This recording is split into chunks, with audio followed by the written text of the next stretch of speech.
आपने ये रूबरू का कार्यक्रम आयोजित किया और मुझे सम्मान प्रदान किया। मैं चाहता हूँ इस प्रकार के कार्यक्रम और भी आयोजित होने चाहिए इस देश में। अभी ये कार्यक्रम हरियाणा में भी आयोजित हुआ था।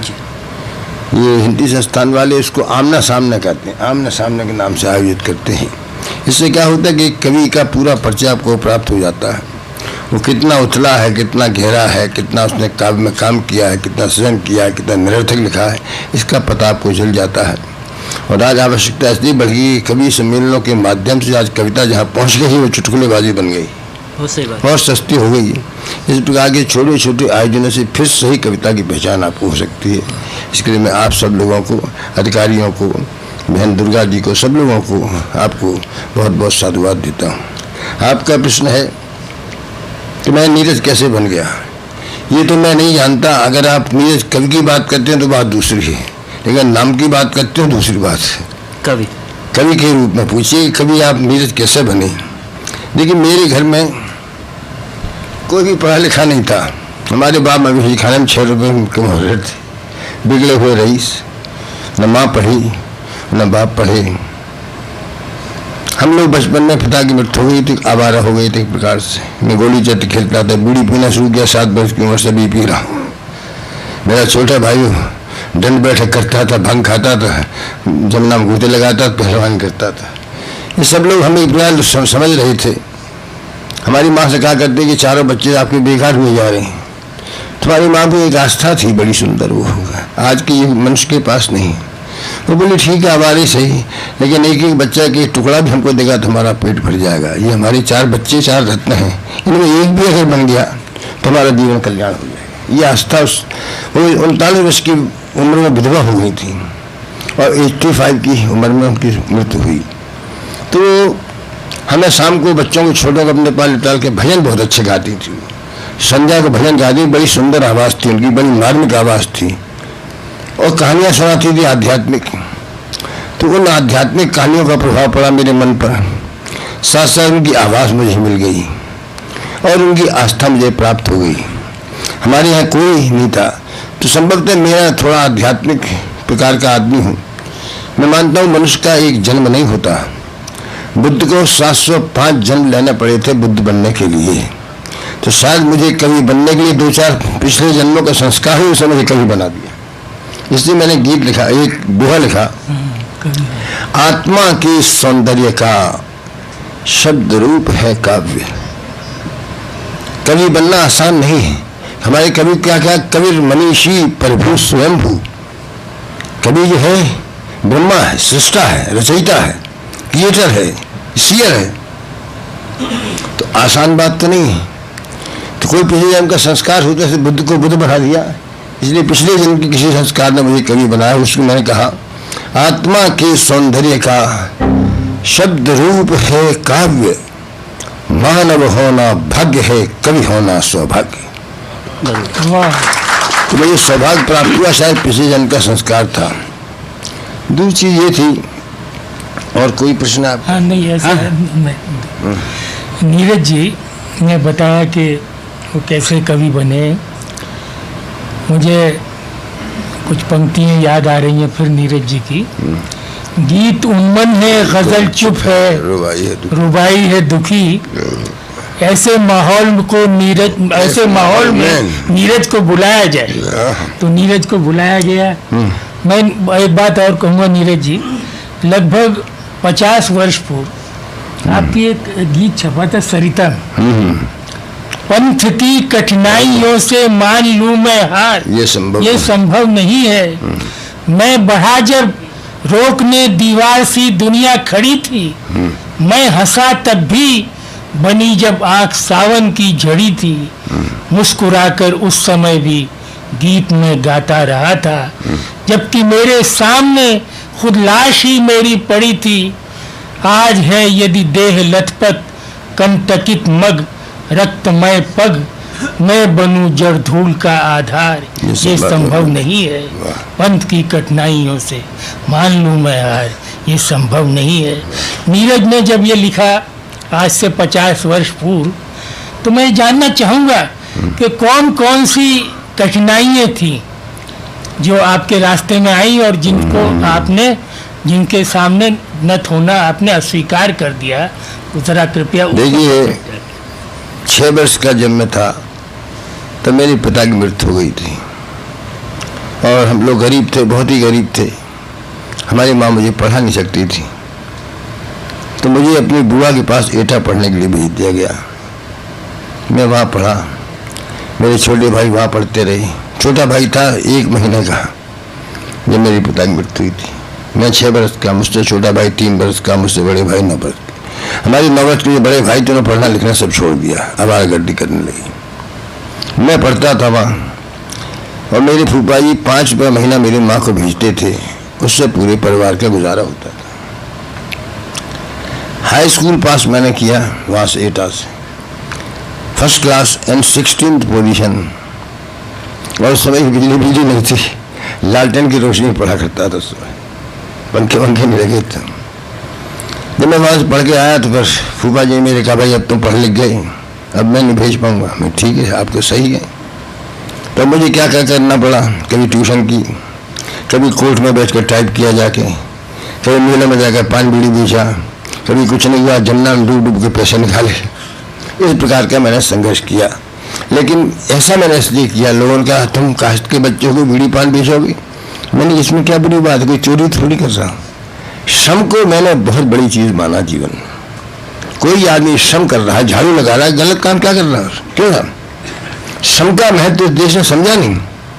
हमारे श्रम को जातियों जोड़ दिया गया कि झाड़ू तो वही लगा, हम कैसे लगा सकते हैं। लेकिन मैंने श्रम को ही, मैं तो श्रम को मैं पूजा के समान मानता हूँ, इसलिए मैंने कोई गलत काम नहीं किया। मैंने पान बीड़ी बेची, जन्नामदे को पैसे लगाए, मजदूरी भी की, टाइपिस्ट्री भी की, इक्का भी चलाया, रिक्शा भी चलाया। तो इसका मतलब क्या था, मेहनत तो की था। और वो मेहनत थी एक दिन। अब फर्स्ट क्लास तो मेरा आ गया था, स्कॉलरशिप भी मिला था मुझे, लेकिन मुझे अपने भाइयों को पढ़ाना था, इससे मैंने पढ़ना अपना बंद किया। 4 नवंबर 1942 को मुझे दिल्ली में सप्लाई डिपार्टमेंट में टाइपिस्ट की जगह मिली। उसमें मुझे 67 रुपये महीना मिला करते थे। उस 67 में 32 में माँ की भेज देता था, 4 रुपये जाफरी का किराया देता था, जो जाफरी पहले बनी होती थी क्वार्टर्स में। 5 55 प्लेस पर रहता था मैं, और मेरा खाना एक वक्त का हो पाता था उससे। तो मैं क्या करता था कि 2 बजे खाना खाता था पूरी, जिससे कि दोनों वक्त का खाना हो जाए। और वो शाहजहाँ रोड पर दफ्तर था, तो रोज 5 प्लेस से रोज पैदल आना जाना मेरा रहता था। 1944 में उसी समय क्या हुआ कि एक अखबार में खबर निकली कि साहब एक आर कुमार सभा कवि सम्मेलन पहाड़गंज में होने वाला है। तो मैं रात को भटकते भटकते पहुंच गया वहाँ। मैंने पूछा इसका संयोजक कौन है? शेष जी संयोजक थे, शंभुनाथ शेष। तो मैंने उससे कहा भाई मुझे भी आप कविता पाठ करा दो, बहुत अच्छी बात है। बोले मैं तो जानता नहीं आप कौन है क्या है। मैंने कहा समझ कितनी उम्र होगी हमारी? 42 में, 25 का जन्म, 17-18 वर्ष का। बोले करुणी जी से आप मिलिए। करुणी जी वहाँ के सीनियर पोएट थे, वृद्ध थे। हाँ, तो मैंने उनके पैर छुए। मैंने करुणी जी आप मुझे भी आज अवसर दे दो पढ़ने का। बोले कहाँ रहते हो आप? मैं इटावे का रहने वाला हूँ। बोले इटावे का तो मैं भी हूँ। मेरी तो बात बन गई। पढ़वा दूंगा चलिए, लेकिन सबसे पहले आपको पढ़ना पड़ेगा, जैसी आपकी मर्जी। साहब मुझे पढ़वाया उन्होंने। एक गीत मैंने पढ़ा तो वंस मोर की आवाज़ आई, दूसरा पढ़ा वंस मोर, तीसरा मिला वंस मोर, और मुझे एक साहब ने 5 रुपया इनाम दिया। मैंने कहा भाई ये 5 रुपया अगर इतना मिलता है मुझे तो मेरे लिए तो बहुत बड़ी चीज़ हो जाएगी।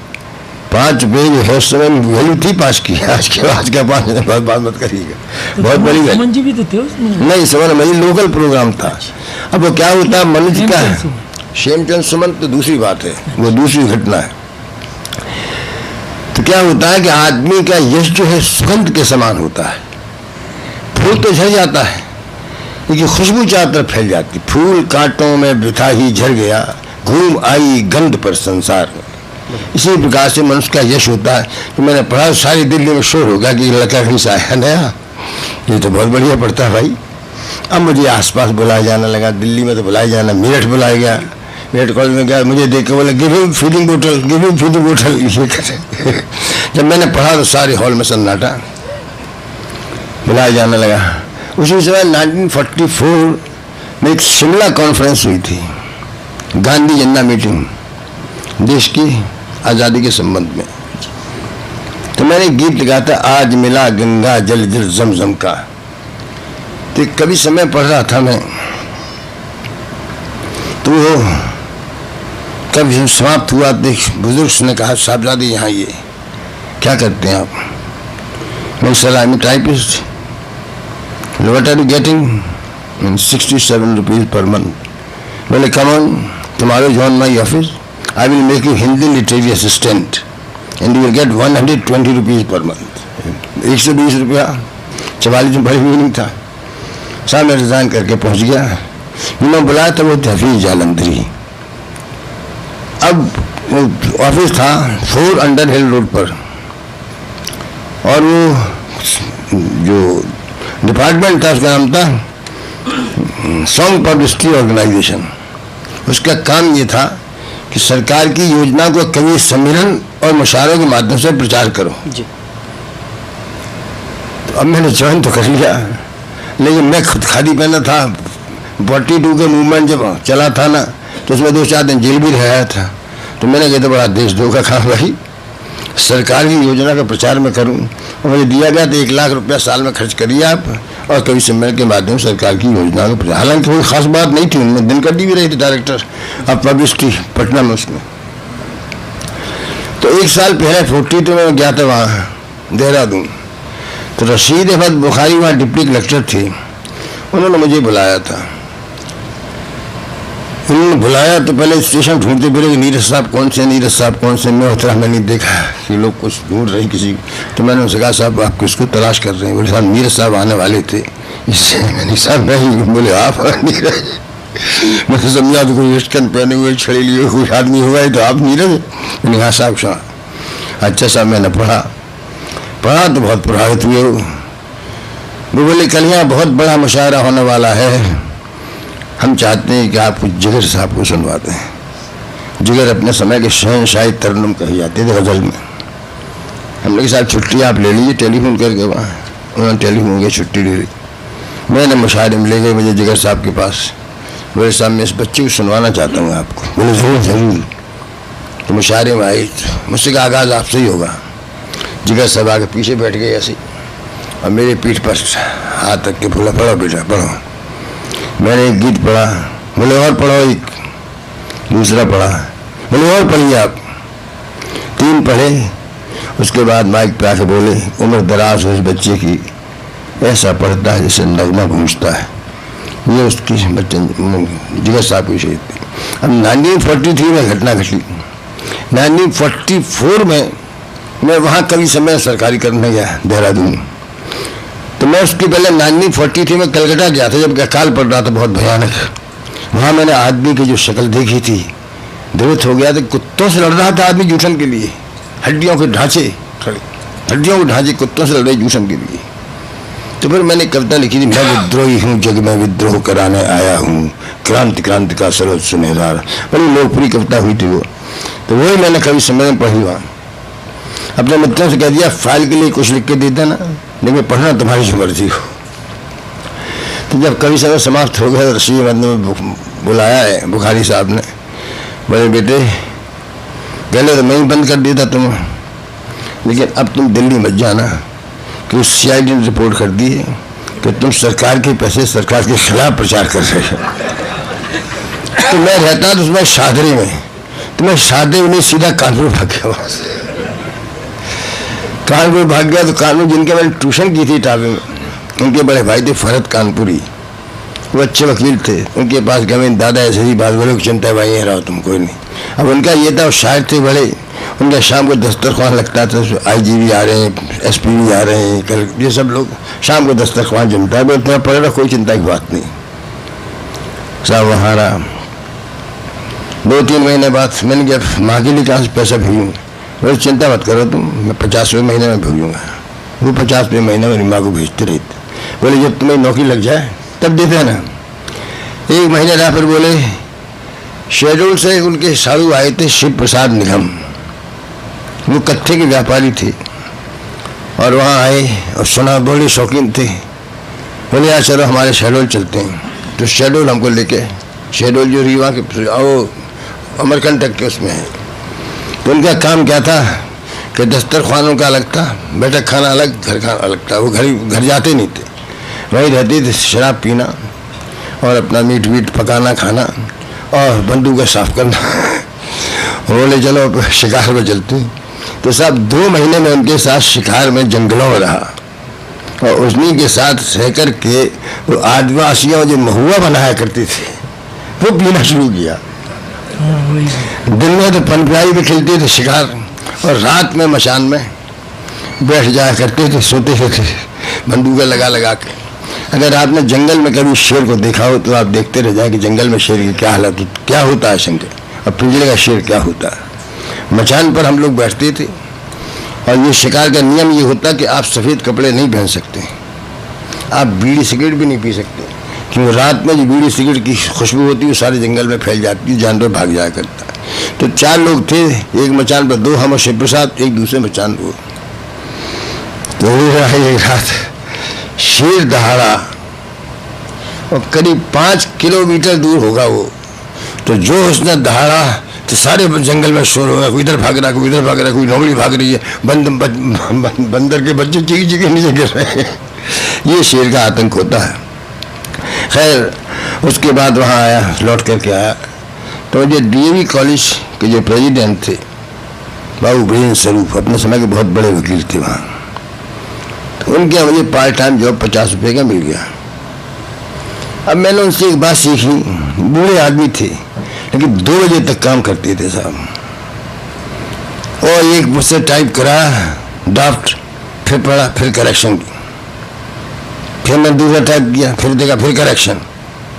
नहीं बाबू जी बार बार क्या कर रहे हैं आप? बोले बदतमीज, तुम नहीं जानते लैंग्वेज क्या होती है, लीगल लैंग्वेज तुम नहीं जानते, एक शब्द भी इधर उधर गलत हो गया मामला। और वो साहब 2 बजे तक बूढ़ा आदमी, एक रुमाल रखा रहता, पान टपकता रहता, पहुँचते रहते 2-4 10-5 रुमाल उनके। तो मैंने देखा कि इतना आदमी, बूढ़ा आदमी, लड़कों के सो रहे हैं, उनके लड़के पास बैठे हैं, होंग रहे हैं। बोले शर्म नहीं आ रही तुमको, मैं बूढ़ा बाप काम कर रहा हूँ, तुम लोग सो रहे।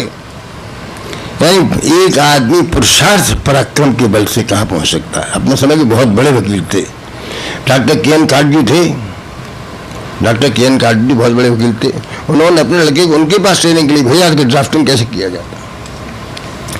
अब वो वहाँ पर कानपुर में रहा, मैं एक लड़की से मेरा संपर्क हुआ। तो उसने कहा कि तुम कैसे हो, पढ़े, हाई स्कूल तुमने पास किया, छोड़ दिया पढ़ा, पढ़ो तुम, इंटरमीडिएट तो करो। मैंने की शर्त यह है कि तुम भी इंटरमीडिएट करो तो मेरे साथ। तो मैंने इंटरमीडिएट किया और उसमें मेरा फर्स्ट क्लास आया 1949 में।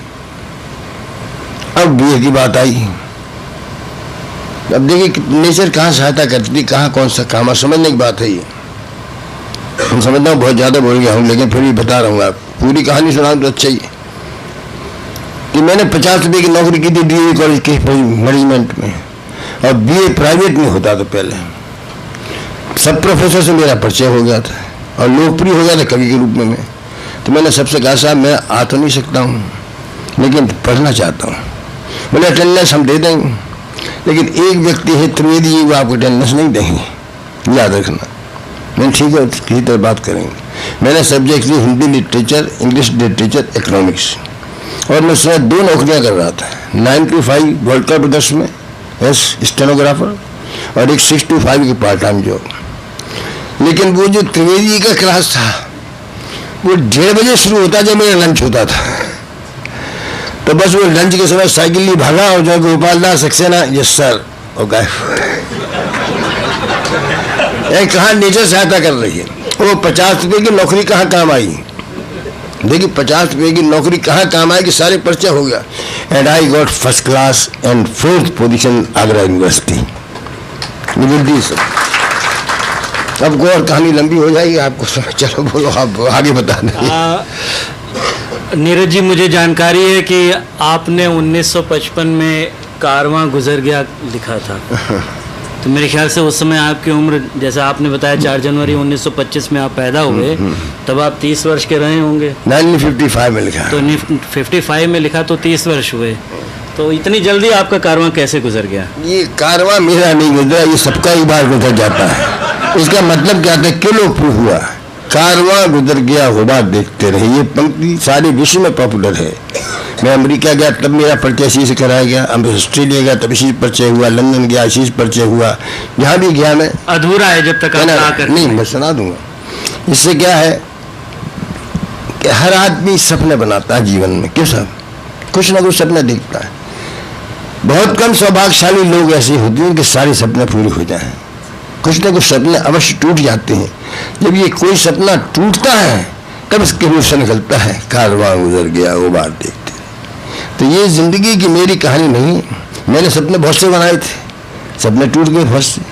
इसी प्रकार से बहुत से लोगों के सपने टूटते हैं, इसीलिए पंक्ति जो थी हिट हो गई। दूसरी चीज क्या हुई कि ये पंक्ति फ्रेज जो था हिंदी में पहली बार आया। ऐसी भाषा हिंदी में पहली बार नहीं आई जी। मैंने 55 में लखनऊ से पढ़ा था। उस समय रेडियो से सब गीत सुने जा, पूरा देश सुनता था, पाकिस्तान तक सुनता था। पाकिस्तान तक में हिट हो गया। कुछ लोग कहने लगे हिंदी का आदमी कि उर्दू का आदमी है। ये हम लोगों को फैल गया कि हिंदी का आदमी कि उर्दू का आदमी, नाम नीरज फ्रेज जो है उर्दू का। तो इस प्रकार से पॉपुलर हुआ। ये मेरी 30 वर्ष की साधना नहीं, ये जीवन की एक साधना है और सबके हृदय की बात है। सब तक में पहुंच जाए। ये थोड़ा सा आप 4 पंक्तियां। निश्चित रूप। स्वप्न झरे फूल से मीत चुभे शूल से, स्वप्न झरे फूल से मीत चुभे शूल से, लुट गए सिंगार सभी बाग के बबूल से। स्वप्न झरे फूल से मीत चुभे शूल से, लुट गए सिंगार सभी बाग के बबूल से। और हम खड़े खड़े बहार देखते रहे, कारवां गुजर गया गुबार देखते रहे। स्वप्न झरे फूल से नींद भी खुली न थी कि हाँ ये धूप ढल गई। पाँव जब तलक उठे कि जिंदगी फिसल गई, पात पात झर गए कि शाख शाख जल गई। चाह तो निकल सकी न पर उम्र निकल गई, गीत अश्क बन चली छंद हो दफन चली। साथ के सभी दिए धुआं पहन पहन चले, और हम झुके झुके मोड़ पर रुके रुके, उम्र के चढ़ाव का उतार देखते रहे। कारवां गुजर गया गुबार देखते रहे। स्वप्न झरे फूल से क्या शबाब था कि फूल फूल प्यार कर उठा। क्या शबाब था कि फूल फूल प्यार कर उठा। क्या स्वरूप था कि देख आईना सिहर उठा। इस तरफ जमीन और आसमां उधर उठा, थाम कर जिगर उठा कि जो मिला नजर।